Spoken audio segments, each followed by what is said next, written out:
நாங்கள் அண்ணா பல்கலைக்கழகத்துலேருந்து உதவி பேராசிரியர் சார். நாங்கள் ஒரு 16 வருஷத்துக்கு மேலே டெம்பரவரியாக ஒர்க் பண்ணிகிட்ருக்கோம் சார். இந்த காலேஜில் எதுவுமே இல்லாத போதுலேருந்து நாங்கள் ஒர்க் பண்ணிகிட்ருக்கோம் சார்.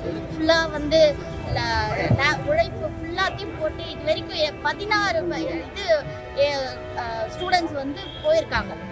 எங்களோட இது இல்லாமல் போயிருக்க முடியாது. ஒவ்வொரு காலேஜில் ஒரு 2 பர்மனன்ட் ஸ்டாஃப் இருப்பாங்க, 10 டெம்பரரி ஸ்டாஃப் இருப்பாங்க. டெம்பரரி ஸ்டாஃப் அத்தனை பேர் இருந்து தான் நாங்கள் இவ்வளோ நாளாக வந்து காலேஜை நடத்தணும்.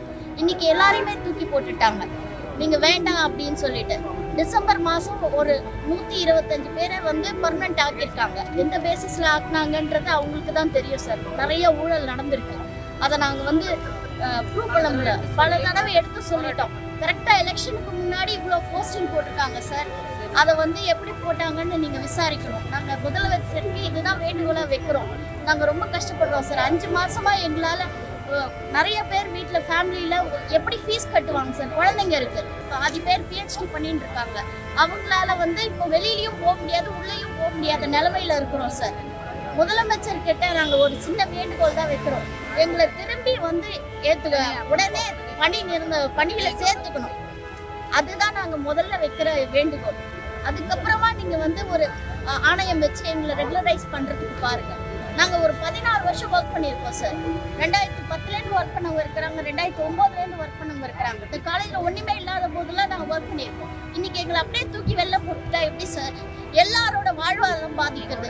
எத்தனை பேர் ஃபேமிலியோட கஷ்டப்படுறாங்க. ஒருத்தவங்களாச்சும் நீங்கள் வந்து பாருங்கள் சார். 365 பேரில் எல்லா ஃபேமிலியும் 5 மாதமா எவ்வளோ கஷ்டப்படுறாங்கன்ட்டு. சேலரி இல்லாமல் ஒரு ஃபேமிலி நடத்துறது எவ்வளோ கஷ்டம் சார். நீங்கள் உங்களுக்கு தெரியாது என்ன? எலெக்ஷன் வந்துட்டு எங்களை எல்லாம் அப்படியே தூக்கி போட்டாங்க. நாங்கள் எவ்வளோ கஷ்டப்பட்டோன்னு எங்களுக்கு தான் சார் தெரியும்.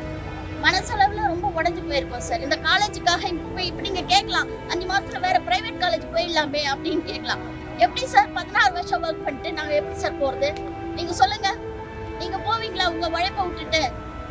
இவ்வளோ உழைப்பு பண்ண எங்களை வந்து ஒரு நிமிஷத்தில் ஒரு நாளில் தூக்கி போட்டாங்க வெளியில்.